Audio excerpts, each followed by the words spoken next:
आर्मीर कॉलनीची story ऐकलेली असेल, आता मुंबईमध्येच आहे. तो जंगल एरियाच आहे.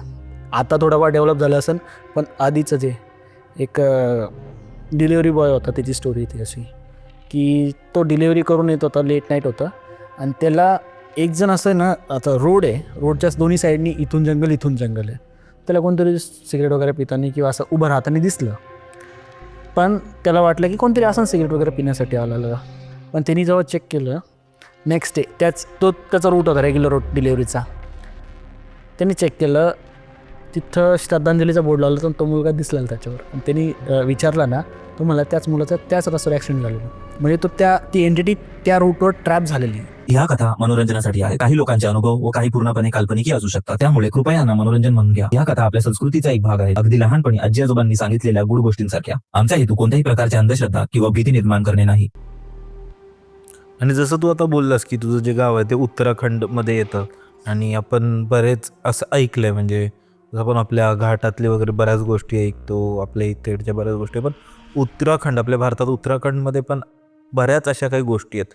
कारण तिथे खूप मोठे मोठे तर डोंगर आहे, बर्फ असतं आणि तिथे पहाड पूर्ण, आणि तिथे रस्ते पण आहेत ना ते खूप असे एकदम खतरनाक आहेत. आणि तिकडे बऱ्याच लोकांचं असे, आता तर खूप डेव्हलप झालं आहे, पण आधीच्या काळी खूप लोकांचे तिकडे जीव गेले आहेत किंवा काय झालं आहे, किंवा तिकडचे बऱ्याचशा गोष्टी आहेत जे आपण ऐकत असतो. तर अशा कोणत्या गोष्टी तू ऐकलेस किंवा अनुभवलेस?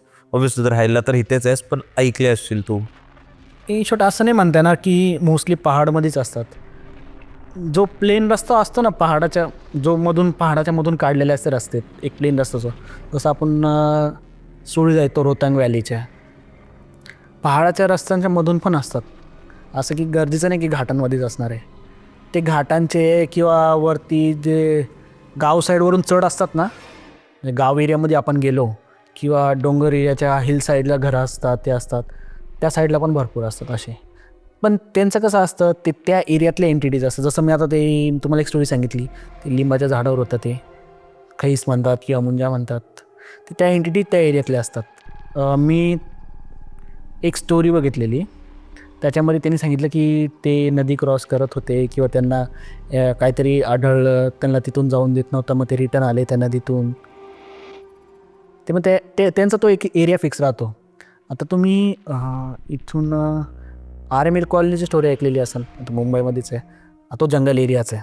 आता थोडाफार डेव्हलप झालं असेल, पण आधीचं जे एक डिलिव्हरी बॉय होता त्याची स्टोरी ती अशी की तो डिलिव्हरी करून येत होता, लेट नाईट होतं आणि त्याला एक जण असं ना, आता रोड आहे, रोडच्याच दोन्ही साईडनी इथून जंगल आहे. त्याला कोणतरी सिगरेट वगैरे पितानी किंवा असं उभं राहताना दिसलं, पण त्याला वाटलं की कोणतरी असं सिगरेट वगैरे पिण्यासाठी आलेलं. पण त्यांनी जेव्हा चेक केलं नेक्स्ट डे, त्याचा रूट होता रेग्युलर रूट डिलिव्हरीचा. त्यांनी चेक केलं, तिथं श्रद्धांजलीचा बोर्ड लावला तर तो मुलगा दिसला त्याच्यावर. आणि त्यांनी विचारला ना, तो मला त्याच मुलाचा त्याच रस्त्यावर ॲक्सिडेंट झालेला.